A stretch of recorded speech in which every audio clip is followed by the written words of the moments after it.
They do pick up a Sand King, though, too, so I'm not sure if that's gonna... I'm guessing that's probably Pepita's hero, but I haven't seen a lot of really successful Sand King plays recently. Like, it does all right, but it hasn't been winning games for the most part.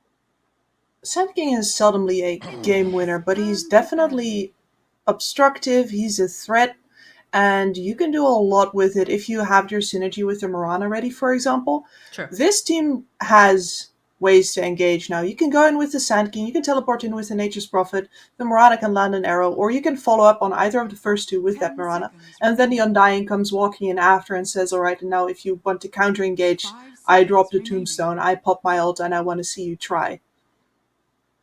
The Tomb isn't that great this game, of course, versus the Terrorblade, versus the Wind Ranger as well. And we've seen Ryle pick that up very comfortably, that Wind Ranger, so I'm pretty sure that one is going to go towards him.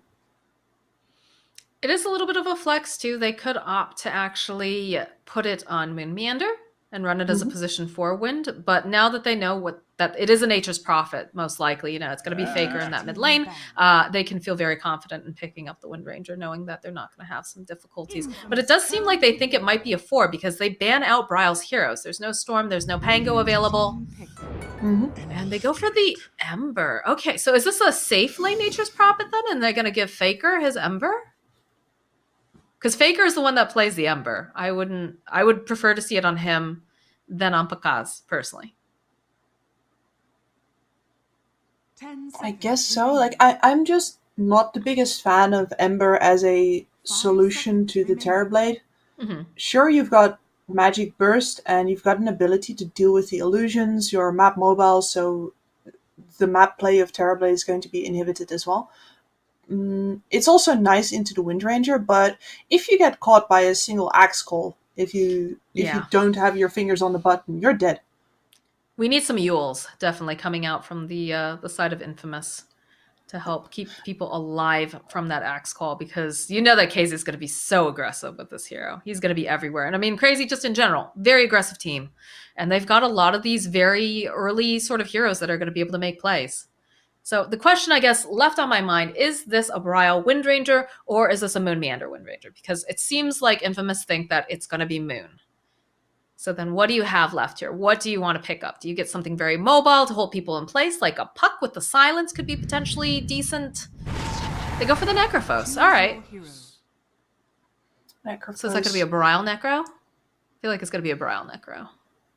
Yeah. Okay. It might be, yeah. And the Ember Spirit suffers in that lane, so...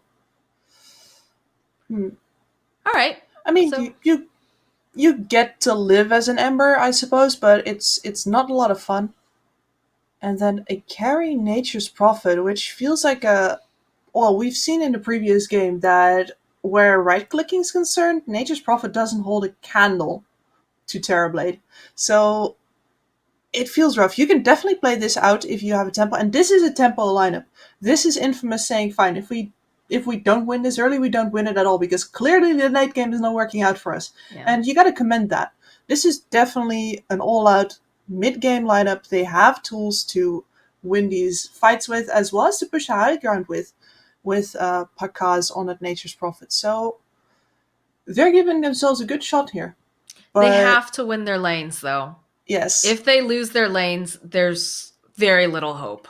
I hate to say it, but it's an all in or nothing sort of draft from Infamous here. Whereas Crazy, again, very well rounded. So, as usual. Yeah. But, who knows? Maybe Infamous, they've got some tricks up their sleeve. Maybe Pepita's going to make some awesome plays here. Faker's going to pop off on that Ember Spirit, and we'll get a Game 3. But right now, I'm feeling a little bit worried for them, and I'm really liking the lineup that they have over here on Crazy. It's stuff that we've seen before, that they've done well with. And, I mean, if it isn't broke, why fix it? Yep, for sure. They really lean into what they know they're good at. I am going to enjoy seeing CR4ZY in a little bit more of an active role this time around, but he is still very much a tanky, center of the fight kind of hero. Let's see where he takes this axe.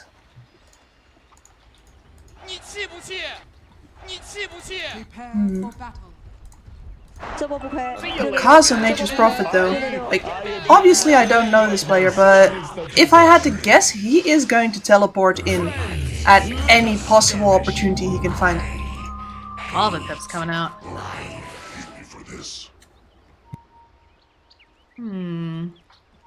Casey's already making his way over, so.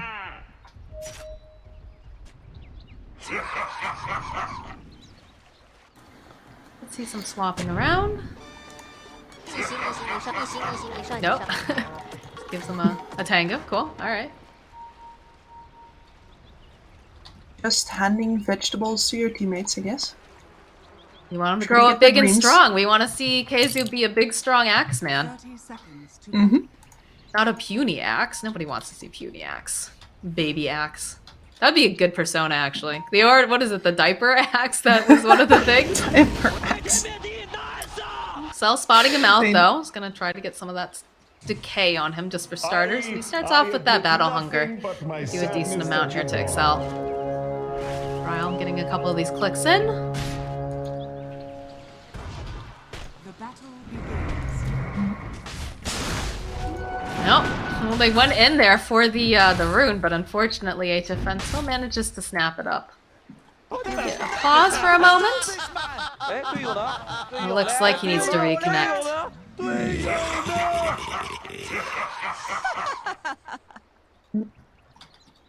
So, let's see. Picasso is most likely going to have a nice lane here top, even though he has to play it a little bit careful, but we've talked about this before. Nature's Prophet is such a strong laner. He should be fine against anything. He just should also avoid feeding his treants to this hungry Keizu. Moonmeander, he is most likely going to get to roam again very early if he wants to. Which is a terrible, terrible thing for Faker, right? We talked about this. They always Yes. tend to send someone over to mess with Faker, and Faker never gets any sort of aggressive support coming out, right? It's only defensive, and it really comes back to bite him. He has a difficult time. If he's not able to make the space, and if Pepita's lane is going, not so great, it's not enough breathing room for Pekaz. He can't do that much. And a lot of the times, too, we've seen Faker in the previous matches where he's forced into the jungle and there's just no one in that mid lane. Or if there is, they're putting pressure down on it, and so the support can't even stay there safely to get those levels. Well, it is possible since Moonmeander can't go as early as he would like. He definitely needs to be there for the early levels of Kezu, because if Kezu has to play the lane aggressive while Moon is not there, he is going to get walked down by this combination.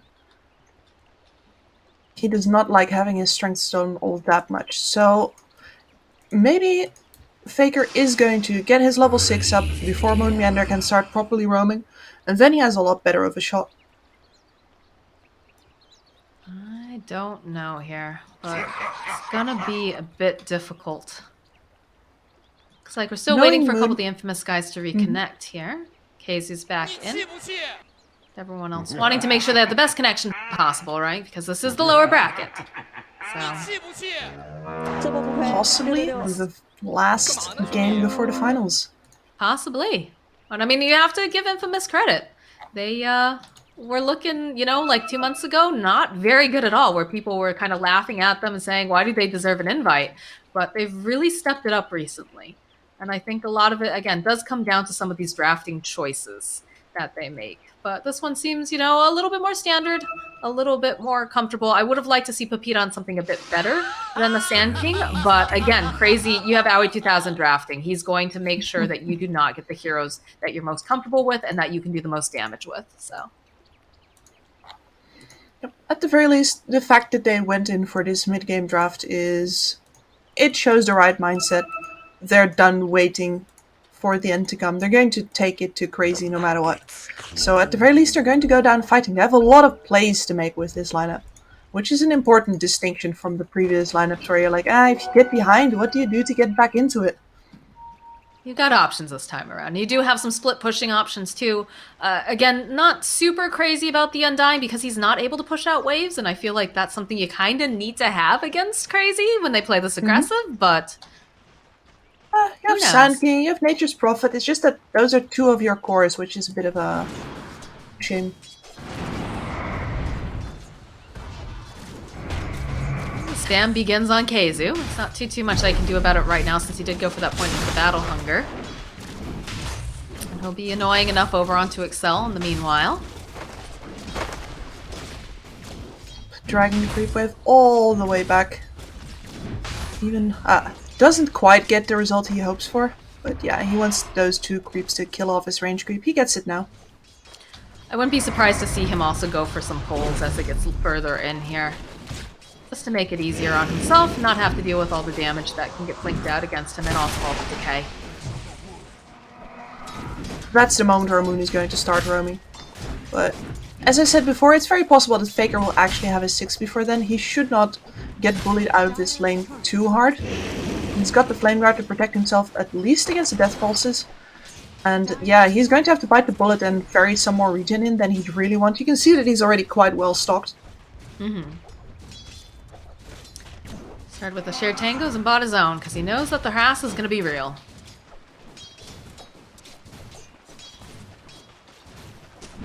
And then finally over on the bot lane, Aoi gets to play the Eldritch Titan, so in that regard Crazy definitely got what they wanted. HFN's got his level 2, and he's got the level of Reflection again, just as a tool to fight in this lane, as opposed to taking levels in Conjure Image, so he feels comfortable here and like he can probably stay for longer than just saying, alright, I'm going to go into the jungle as fast as I can. Aoi doing a lot of damage over here, and they did manage to go. They grabbed themselves that sentry ward early, so they'll have the detection. In fact, HFN giving the Sand a little boop on the nose there, but not hard committing on anything. How I cute. think the only other time I've seen the Sand King really, like, I saw it a couple of times, but I know Team Brazil really liked it for Flea, but it didn't do enough on the position 4. So perhaps they'll do a little bit better here, being on position 2. Some nice spins coming out from KZ though, top lane. Gets the shackle off over onto Excel. Gonna try to body block, gets the soul rip. Needs a little bit more, but they've got that decay. One more hit should be able to do the trick. Can they get over there in time though? Excel, he's pretty fast. And it's gonna be Moon Meander who plings him down, and now Pakaz, the body block come out from Moon. He's trying to let KZ do some more damage here. Oh, it's a beautiful shackle. And he goes for the call. He's just a little bit off. Oh no, EU ping, not like this. Moon Meander, he wants us so bad. Has the wind run, and he's gonna be able to survive. Oh, and this is exactly the start that they wanted. Once this axe is 1 or 2 more levels up, Moon can totally go wherever he wants. As it will just retreat into the jungle. Either that or actually fight this Nature's Prophet some more. Too greedy there, Mr. Moon Meander. They'll drop the tombstone now that they know that Casey doesn't have anything to help. They'll chase after him. Can't quite body block him though. He's just a little bit too fast here for Excel, but it'll give Pakaz a little bit of breathing room to try to get some of these last hits going. Yeah, and to expand a little bit on what you said earlier about the position 4 Sand King, I think when position 4 Sand King is good, there's a lot of these Earth Spirit players that can play him really well, but when he's not good, there's only one player in the world that's allowed to play boss 4 Sand King, and that's Kaka. Everyone else should probably just leave it. Ryle getting held underneath the tower, but they'll fortify the creep wave to make sure that he doesn't take those hits from the tower, turning right back around again, and there's no regen really left over here on Faker. He's going to be so careful. Does have a fairy fire. He's got a couple stick charges, but get chased over on the top lane though. Pakaz not looking too healthy as KZ chasing after. They need maybe one more hit, and the battle hunger should be enough to get this kill. So that goes down. You've got Faker also not looking too healthy. Excel trying to run away, and there's a deep dive over here in the bottom. Michael and Aoi duking it out. Looks like Aoi's gonna allow Michael to live for now. Doesn't want to go too far, but remember what you said in the draft, they're going to have to win the lanes? This is not looking like 1 lanes to me. no, it doesn't. Oh, the arrow sidestep, a little bit too telegraphed there. HFN, no problem, easy peasy.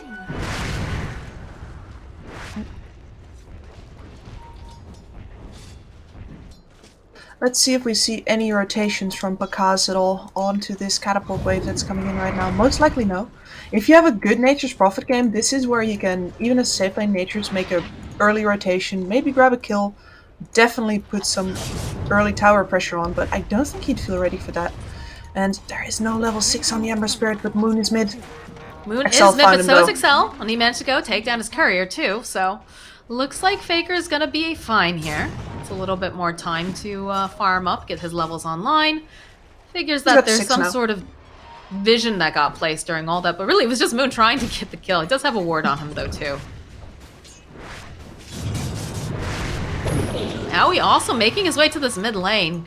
Manages to snap up the rune, wants to make sure that Faker has no extra bottle charges here. Does have those raindrops though too for the mana regen and to tank some of this damage. Under attack. Radiant's bottom tower is under attack. At the very least, the supports are now here before the pressure gets applied onto Faker, but they don't really have a counterplay unless some amazing arrow hits. Round and round the top tower. Kaz trying to buy a little bit more time. Faker goes down to Brown the meanwhile, but they get the call off. That's a dead Kaz. These lanes are going disastrously for the side of Infamous. I don't think they're winning any of them right now. I can confirm that for you. They are not. Sand King isn't much of a lane winner anyway. Normally you do decently up against a melee hero, but they didn't actually try to get that sentry ward out, and now, yeah, he's got to run from HFN. Dire's top tower is under attack. Casey's just having the time of his life up here. He's had very little pressure. He's been able to go get kills with Moon. Oh, he enjoys this way too much. I definitely think that this is a lane that Infamous can win if they play it differently. But, well, one unfortunate engagement and things snowball from there. I mean, it's a shoulda, coulda, woulda situation, right? It's Oh yeah. too late to go But this back is- now. It's one of the biggest things in evaluating matches afterwards. Like, deciding what kind of standards you have to hold yourself to. Like, is this lane winnable? And if so, could we win it hard enough? Like, is this lane worth it even if we win it? Should we put in the effort to learn and play this lane better? It's a good arrow with the remnants, but do they have enough? Because Brawley's very survivable. As the rest of the team, they're already here. Nice echo Cavalry. comes through. They'll chase after Excel. They see that he's the easiest one, but they'll zip on forward, maybe trying to get the kill onto Owie. So they'll be chasing after Excel. Looks like they'll finally be able to get this kill, but they're still not able to get the... Oh, Bryle, though, walking into the arrow, but he still has the death pulse. He's absolutely fine. Michael forced to hop over onto the high ground. So they end up losing the support. And that's about it here. Everyone's sitting so Poor low. There's Crazy so Heroes many mid. heroes in this mid lane. Look at just the response coming out from Crazy. And this is actually the first time that I see Crazy bring more heroes than Infamous. And the first time that, therefore, they get some pressure over on the side lanes for free on the side of Infamous. It's not much, but it's honest work, and they do hold off the assault with minimal casualties. Casey just running over at Pakaz, not aware that they do have the sentry ward placed. Well, the Kaz might want to think about relocating elsewhere. For now, Might- Moonmander going on Pepita bottom. Yep. They've got the dust, they've got the damage, they've got the scythe, and that's a dead Pepita. Immediate smoke. Got spotted though, I think. No, didn't. Radiant's There middle was no tower vision there. is under attack. They're looking for a pickoff, and there's just so much pressure being placed on Pakaz. Look at this. Keizu is a little close to the tower, though. He'll respect it. Won't go too far just yet. So waiting for some more friends, and it looks like the Mirana's going to be showing up here. He is correct, because here's Faker. There's Faker. Moon Meander's here, though, too. They get the Oh, no. shackle. It's beautiful. It's Keizu trying to go, thinking about the call. That's a lot of damage throughout the nature, though. He'll try to go get a little bit more armor. Nice stomp, but they'll still end up losing the axe. They're still hungry. They want Owie. They'll hold him in place. There's the relocate coming out here from Pakaz. They need just a bit more damage. They'll go throughout the trees. Arrow. Michael's here. Arrow comes through. It's not even necessary. Excel Smooth farming sailing. up over here in the middle of no man's land. Okay. Sometimes you gotta take your farm where you can find it. I guess. Runes are gonna get But- snapped up though. Dire's middle tower is under attack. Good move from Crazy though to smoke all the way across the map. Oh, it's a good arrow on Moon Meander. Leaves the decay. He'll try to heal him up, to keep him safe. A little bit of a slight coming out from Faker. Another Echo Stomp coming forward with the shackle landing over on Excel. Faker doing whatever he can, but Bryle's just on a killing spree now. This man is unstoppable. It is so hard to get this kill. He'll turn around though, immediately having to remnant away. He's just taking too much damage from this Necrophos. Radiant's bottom tower. There's not much that Michael can really do here. Dire's middle tower. It's not even level 6 yet. Dire's structures. There isn't. What they're going to need is a rotation from Pepita, and I don't think he's ready to do that until this tower goes down. That said, they have the tools now. Picasso is down here. They've got some treants to tank up this glyph.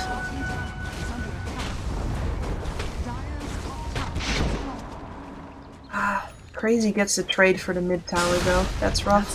Oh, Pepita just a little bit too short here. Dire's middle tower is under attack. Just hoping to get the stun off over on the Wind Ranger. But they do manage to get the tier 1. And they're trying to The rotation over into the mid. Casey, though, immediately getting Oh, into he position knew. is going to be able to go grab Pepita, and that is their main source of initiation. So they'll go right back in. They manage to go land an arrow. That's looking nice. The leap forward coming out from Michael. Keizu, though, still alive and kicking as they're focusing down here over on Aoi. And they drop the splitter. It's not enough, though. Braille getting held over in the tree line. We'll use the Ghost Shroud, have to go and pop some of that region to stay alive. But there's so many bodies here. He's not looking getting good out. for him. It's going to be... Oh, but they get the kill on Excel. And eventually they find the kill on Braille. Look at this Faker. He really would love to get this kill onto Moon Meander. They need a little bit more damage, though, and they just don't have it. That is much more like it. I love that read from Kezu though. He knows if they TP in, it's in the trees, he gets the call off. Unfortunately, it does mean that his entire team is kind of over-positioned, and they can't move between all of those treants. Radiant's bottom tower. I think it just felt like they were forcing it a little bit too hard there, but I can understand the excitement of like, oh, this guy, look at this fool. He's going to TP in under tower. We're going to murder him. I got him easy. Easy. And- And we do finally get that double damage rune on Ember Spirits. They're smoked up, and they're hoping maybe they can get themselves another pick off here. I'm sure they're mad that Moon Meander survived that last engagement. Dire's middle tower. KZ will be the one to break. Pepita chasing after him. Excel getting into position. Says Faker, they have a sentry Lot of ward, but it's damage. belonging over. Oh man, this is not looking great for KZ. He's gonna try to run away. They drop the tombstone over on the low ground, but they're so fast. Look at them go. Faker, Rapid Nature comes in hot from Picasso. They had the vision thanks to that. There's a nice arrow getting thrown in as well with the epicenter. Not looking great for Cryo. So Nice. the Starstorm will be able to take him down. Aoi now juking around, trying to get some vision over here on the side, trying to grab up Moon Meander, but he does have the Wind Run. So this is just going to translate into a tower push with those treants being here, and maybe throwing out, that Astral Spirit getting a stomp off. Oh, that's a lot of damage with the power It's a sprint shot. power shot, yeah. Fortification comes out. Dodge the stomp. The power shot to the face here, looking to maybe engage. Moon Meander plinking around, dropping that third splitter. Just trying to push them off the tower. They're not ready to give it up just yet. Wonder if it's HFN's illusion goes in the back lines and just finishes off the tower. He is done with that, and this is going to slow down the dire pressure on that Radiant mid tower as well. It's just going to take them a longer time to get over there. There's a call, though, coming out from KZ, but it's held into place, so not going to be able to quite find it. They go and they pop the ultimate over here on Excel. A couple zips around here from Faker. Need a little bit more. Pepita doesn't feel like he's eager to jump in on this. He's just standing nearby trying to be a save if necessary. The Mirana's here, though. Over in the back lines, the Scythe gets used over on the Undying. Excel doesn't get taken down by the Scythe immediately, but look at all of these bodies over here. That arrow tossed in, not going to be able to do much of anything. They've got the Sandstorm going on. KZ is going to go. He just grabs up Pepita. Going right on through. They'll get the dunk off. It's another nice stomp over on the back lines. And both of them just sitting so More low. hit. Get because get there in time.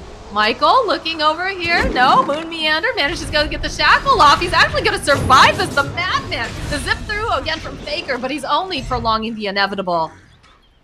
And we get a disconnect, unfortunately.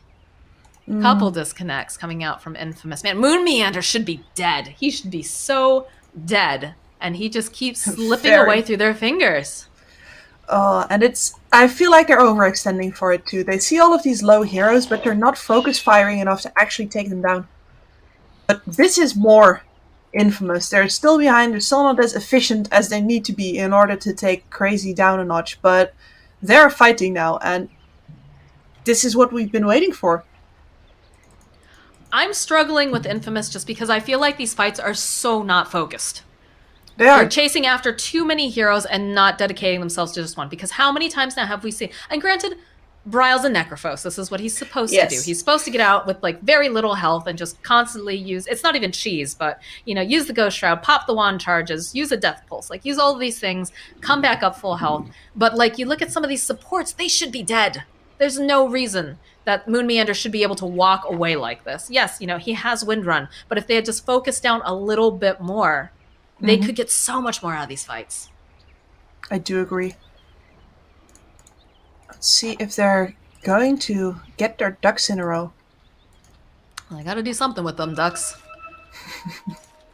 Because what they're doing is not, It's not enough. not enough, no. Pakaz going for the full-on Mjolnir first, so he is definitely intending to farm up these side lanes as well, and just go into any engagement that his team creates in the meantime.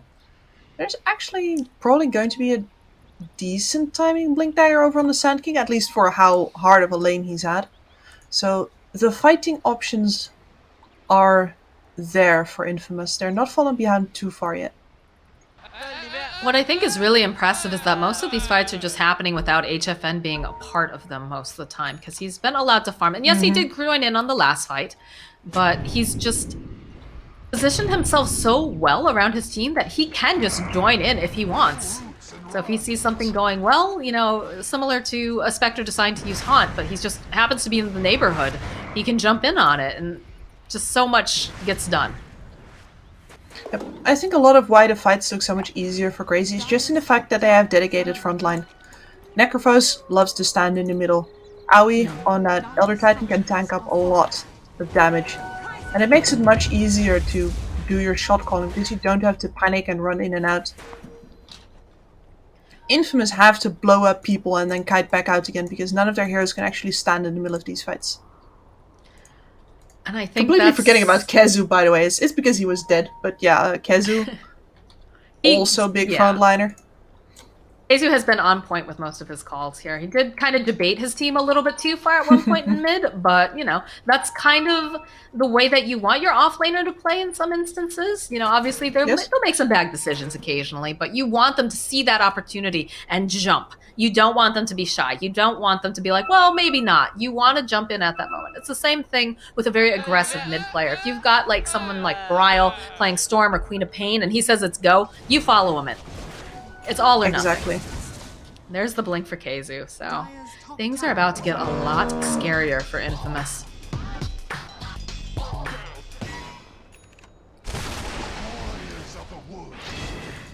Code of Defiance finished now for Bryle. He is a tanky SOB now. He's a monster. And between him and Kezu, it's going to be very hard for Infamous to take down any of these heroes. Bottom lane, though, do have an engagement going on as they clean up Moon Meander. So a good gank coming out from the side of Infamous. So you can see they were hoping they would show up over on this mid lane. Kezu's all smoked up. He still has that Blink Dagger to be revealed. But looks like the opportunity not going to present itself yet. And once again, Pakaz going for this bottom tower. If he gets to take this tower, there's a lot of map tricks that the he can blink do. Kezu gets stood. Yeah. Oh. And it's just so easy, right? You just blink forward, get the call, do enough damage, and then scythe. It's that easy. It is that easy. And now you're one man up. Well, he has a Blink Dagger now, at least. Got Nature cost out again. What are you going to do to Bryle with just these heroes? You need more. You need more damage. And while this is going on, look at the top lane. HFN says thanks for the free tower, nerds. Yep. And here you can see the difference in lineups again as well. There's just a Wind Ranger defending that bottom tower, and Pakaz had to back off. They're still trying to gank him now, though. But that's 2 heroes committed for a +4 again, if they can get him at all.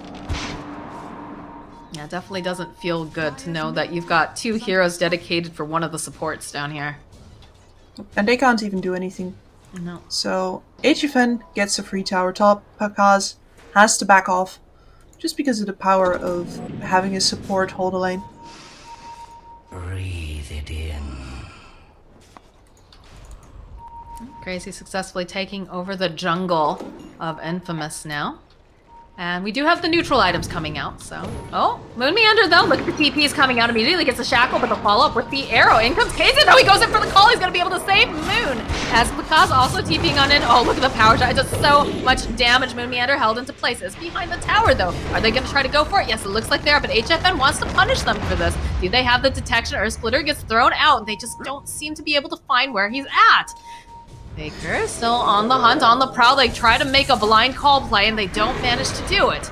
They need that detection. And because they don't have it, they're going to be allowed to just keep moving around. Owie here takes a lot of damage from that Wrath of Nature and the Burrow Strike, so be able to find that kill. No, over on the side, though. KZ waiting patiently. Might be able to go back in again. Excel, though, getting chipped away. Has the Soul Rip. He's going to go down. Arrow's going to land over onto one of those illusions. And it looks like Infamous. Are they happy with this? Because it feels almost like a little bit of a fake back. I'm sure the Mirana's not feeling super comfortable, but one power shot and she is dead if she's not careful. They'll go in, though. They have that blink dagger delivered. Not enough damage, though. Not enough follow-up. Oh, Moon Meander! That's a tip. 100%. Yep, that's a tip. And Roach is getting taken. They said, all right, you want to play that long down at the tower? We'll happily take the top half of the map and get ourselves an Aegis. And trade bot tower for Aegis is such a classic trade, but Infamous aren't even making it right now, just because Plakaz doesn't actually feel safe being there. This word and spots are they out going so to try to much. fight for it? I don't think they're going to be able to. Oh, excellent. Yeah, KZ jumping forward immediately, just dragging Cell back, has their eyes over on the tombstone. Pepita, though, charging up with the epicenter. Gonna blink forward, doesn't manage to go put some damage, but it's just buying time again for HFN to go and snatch up that Aegis. Peta sitting very low, is gonna fall over to Moon Meander. HFN now and Bryle chasing after Faker. He's gonna take down some of these wards while they're at it, and still have a little bit of the skirmish over on the side as now Pepita gonna have to blink himself away and try to run out because he doesn't have his TP off cooldown. Plakaz is out. HFN is now going to sweep, into this side of the map, and basically with all the vision here, moving into the triangle means that they're choking out Infamous. There's no spot for them to be right now, except, well, where they are right now, killing Kizu, but that'll just lead to them getting backstabbed, I'm sure. It's smoke and mirrors, I feel like, half the time, you know? It's like, hey, look at me over here, don't look at him. He's not doing anything like taking Roche or, you know. Yep. And they're just taking the bait each time. I think Infamous is probably feeling a little bit frustrated because they're not finding these engagements that they want. In fact, look at this. KZ sitting very low. And try to protect him. They have the double damage on HFN. I don't think they're going to be able to quite grab anyone. Maybe they could land a shackle? Moon Meander's just going to stare down here over at Faker. Says, come on, I dare ya. No. Not this time. Not today. This time. Can we get a shackle off here, though, on Excel? KZ, the blink forward, doesn't quite manage to grab Michael, though, so we'll just drag Excel forward a little bit. There's going to be a slide coming out again from Faker. Big ol' Starstorm plus the Tomb getting dropped. Oh, Pepita following up, though, over here on the side into Moon Meander. Not going to be able to quite land that arrow, just a little bit off the mark, but with Plakaz joining in, they'll be able to find the kill on the Wind Ranger. They'll hold Bryle into place again. He's a very tanky boy. He's got a lot of options. He's got himself a hood. He's got himself the Greaves. KZ's still waiting patiently, waiting for them to go over to mid over here. Jump forward again, grabs up Michael, grabs up Plakaz, and they just do so much damage with the slide coming through, and they just find that kill so tidily here. As now Faker forced to run away underneath the guise of that Moonlight Shadow. Cell, can they find him in time? No, not going to be able to. So he's out. Faker TPing, but the meta's up over on HFN. He's got an Aegis, and he's looking to push. This man is just playing solo Dota. He doesn't actually need to do anything. His team's just got this. There's not enough damage on Infamous to take down any of the 4 other heroes, except for Moon Meander sometimes, and it's so hard for them to actually get to that Wind Ranger. HFN, yeah? Why not go high ground? He doesn't care. He doesn't even have the rest of his team with him. Kips, his team is in the bottom part of the map. That's how... Oh, that was a little close here, but look at the damage coming out. Nice save here from Owie. Just throws out that Echo Stomp. They know they're over here on the side, but they don't know that KZ's also joining in, so they do have to be careful. Looks like they're gonna try to leave their base, though. Doesn't look like they have a... Oh, they do have a smoke on the Undying. So maybe they'll try to go for a wraparound play, but... They're going pretty far out here. Trying to find someone so that Pakaz can TP in, but it feels like a long shot. Smoke coming out here now from the side of Crazy. Look at HFN again, pretending his team's behind him. HFN has no cares in the world right now. I mean, Owie has always been there to save his bacon. Alright. I don't know if the position 5's who you want, Crazy. We'll go for it anyways. Get the call off into the Earth Splitter. And... pop! Goes Excel. We'll immediately TP over. They can see Pakaz leaving here. They're gonna be able to grab in time. No! He just manages to run away at the last moment here. Now the roots is up. HFN is Oh, HFN, no, he's found Pakaz. Or rather, they found HFN, so this is gonna be... should be able to get the Sunder up? No, he's gonna get stunned up. He's not gonna be able to do it in time. So that is the Aegis down. First time. The rest of the team making their way over as fast as they can. Yeah, look at this. Bryle's here, as always is. Everyone's here looking for that stop. They managed to go land it over onto Pepita. They have the dust. Go right back in again. The Sunder play comes out. They'll kill Pepita. Now they need to go and grab themselves Faker, and he is dusted up. They need to find some way to lock him into place. Any sort of silence, anything to just hold him so they can get these hits off, but they're not going to be able to find it. But they do have creeps on the way, so they're going to go right into this base. Pakaz trying to do some split pushing. Fortification comes out, so some of that meta will be wasted. The buyback coming out now from Pepita, too. Is it going to be respected is the question. They have the Scotty already online here for HFN. Ryle just clearing up this creep wave. There you go, they drop one of the wards off. They should be able to spot it. See Faker trying to approach from the other side. Pepita staying as far back as possible. Again, does have that blink dagger. Arrow gets tossed out, just sidesteps it tidily. Again, Faker on the back line, smoked up. Looking for an opening. If he can find it, they'll jump forward. Though coming out from Phase as they go and they jump immediately over onto position 5. He's toast. And it feels like Faker's not going to be able to do anything except maybe cut the creep wave, but they have the creeps in the base. They don't have the outer towers anymore. There's no reason for Crazy to have to leave. At the very least, the meta is out. Maybe the very least. Okay, maybe turn this back around over here onto HFN with the arrow. It's nice, but they'll be able to go. They'll keep him alive as Casey jumping in over on the back line. The power does so much damage. Michael's gonna get dunked down. Faker already killed. And now Pepita, he's stuck in a world of hurt. The BKB, though, coming out from Pakaz. Buys a little bit more time, but Ryle finding the opening over here. Owie's gonna get the kill at Pakaz. That BKB is cute, my friend, but it does not protect you from the damage being dished out from HFN. They call GG. They've had enough Kips. Crazy is going into the grand finals here against Quincy Crew. Convincing fashion. Honestly, the lineup on the side of Infamous might have worked if they had found a way to just put more damage into this lineup. I would have preferred a Veil over on either the Sand King or the Ember Spirit, I guess, just because they could really boost each other up. And that way, maybe you have some sort of tool to take down all of these really tanky active heroes over on the side of Crazy, but otherwise they're just chipping away at them without any results, and HFN just gets to be this raid boss. And, well, Pakaz, sure, he was farming all game. You can't actually do anything against the Terrorblade in that matchup unless you're out-farming him, and that was just never going to happen. I just think these drafts are so good coming out from Crazy. I have to say, you know, I love the way that they always have some sort, like you've got two people that are always going to be hyper aggressive, whether it's Keizo and Moon or Bryle and Moon. You've got some sort of a save generally coming out in the form of like Owie.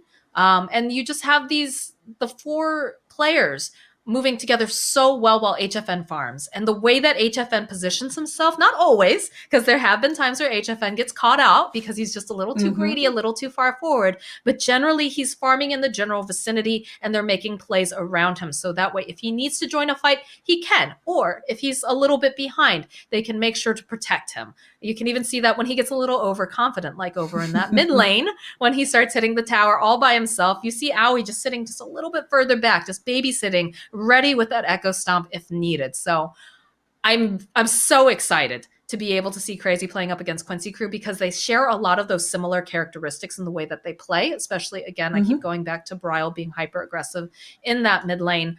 Quinn is the same same way, and it's going to be such a battle. But Infamous, they had a great run. I have to say, this is a team that a lot of people were kind of laughing at, but they were the last hope of South America, which is very funny to a lot of people because it's either it's got to be Thunder Predator or it's got to be Beast Coast. This time Beast Ghost. It was Infamous. And that's really a spectacular thing to be able to see coming out from the South American region, is that these teams are getting so close neck and neck that they're able to take games off of each other. You're seeing a different one show up in that upper bracket each time. But they do need to go back to the drawing board a little bit. They need to reevaluate some of these drafting choices, and their synergy is just a tiny bit off because, like we said in those fights, you had too many people going after too many targets. If they had just focused on one person and then systematically went after each one, I think they would have gone better. But what do you think, Kips? I want your coach's opinion on what Infamous needs to do better. Well, one of the big things I think is that they have sort of an unguided missile in Pakaz. It's clear that this guy is mechanically very good. He's very aggressive. He wants to pressure people, but I don't think they're building their lineups quite around that. Like either, having saves for him and people who can go in ahead of him so he can follow up, or maybe, putting the more carry-like roles on their mid lane instead of on their safe lane. There's a lot of tricks that you can do there where you switch up the dynamics of your lineup to make sure that your players' personalities get to match with what they need to be doing on the map. As well as that, I just think that he needs somebody with a bit of a cooler disposition, perhaps, to call him to back off sometimes.